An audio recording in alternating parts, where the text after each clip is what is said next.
Zamysleli ste sa niekedy, čo sa vlastne stane, keď udrie katastrofa? Kto zrazu preberie velenie a premení totálny chaos na nejaký poriadok? No, poďme sa na to pozrieť. Na ten skrytý mechanizmus, ktorý chráni každú jednu obec. Na jej krízový štáb. Takže predstavte si to. Výchrica, povodeň, nejaká vážna nehoda. V momente, keď naozaj ide do tuhlého, je jedna otázka úplne, ale úplne kľúčová.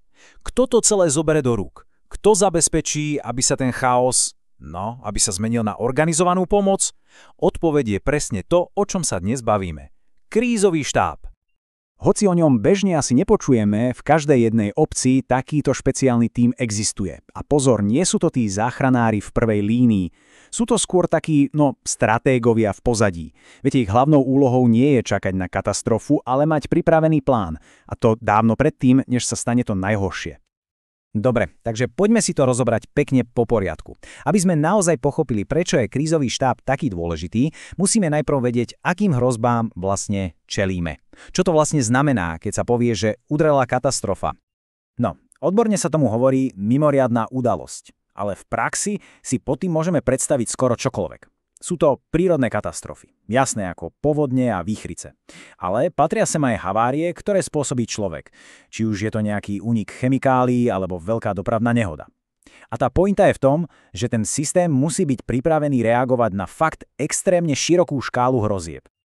Dobre, takže hrozby by sme mali, ale kto presne sú tí ľudia v zákulisí, ktorí majú za úlohu toto všetko riešiť? Z koho sa vlastne skladá taký krízový štáb?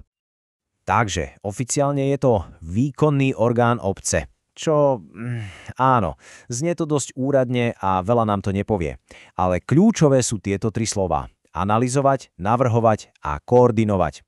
A to je strašne dôležité, lebo ich práca nie je len hasiť požiar, keď už horí, ich úlohou je ten chaos riadiť a ideálne mu aj predchádzať. A to všetko pomocou premysleného plánu. A kto tomu celému velí? No predsa starosta. A toto je fakt zásadný detail. Pretože to znamená, že tie finálne rozhodnutia a hlavne zodpovednosť nesie človek, ktorého si obyvatelia sami zvolili. To velenie je tak priamo zodpovedné komunite, ktorú má chrániť. Starosta na to samozrejme nie je sám, celý ten štáb má úplne jasnú štruktúru, ktorá je navrhnutá tak, aby fungovala čo najlepšie, hlavne pod obrovským tlakom. Takže na vrchu je starosta, ten vedie a príjma konečné rozhodnutia, potom je tu podpredseda, taká záloha keby niečo, tajomník zasa zabezpečuje, aby celá tá mašinéria bežala hladko, aby papiere sedeli. No a potom sú tu členovia.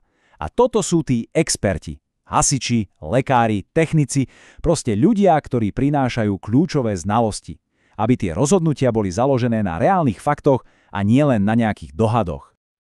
OK, takže máme tím, máme expertov, na čele je starosta, ale ako to celé vyzerá v praxi?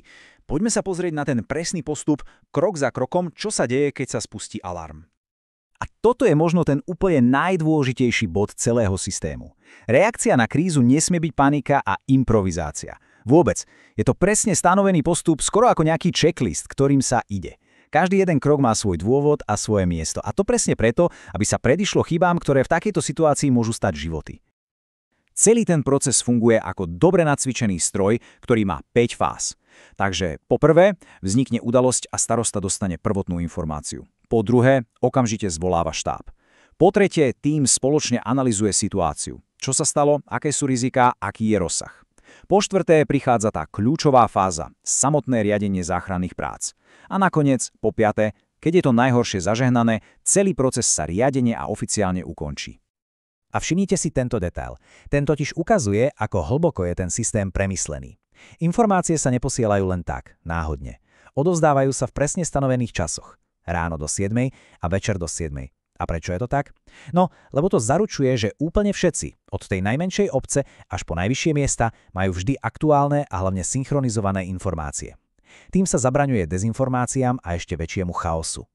Dobre, máme plán, máme štruktúru, ale ako sa toto všetko premietne do reálnej akcie, do tej akcie, ktorá mení chaos na poriadok?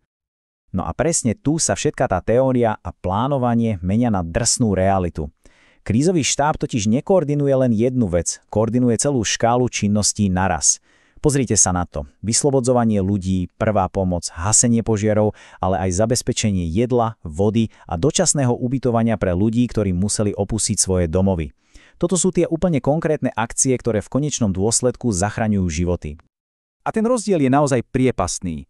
Na jednej strane si predstavme scenár bez plánu. Totálny zmetok, panika, zbytočné chyby. A na druhej strane je systém s krízovým štábom.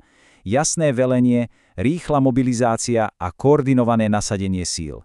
Ten rozdiel, ten sa na konci dňa nemeria v ničom inom, ako v zachránených ľudských životoch a ochránenom majetku. Takže, poďme si to zhrnúť. Prečo je toto celé vlastne také dôležité?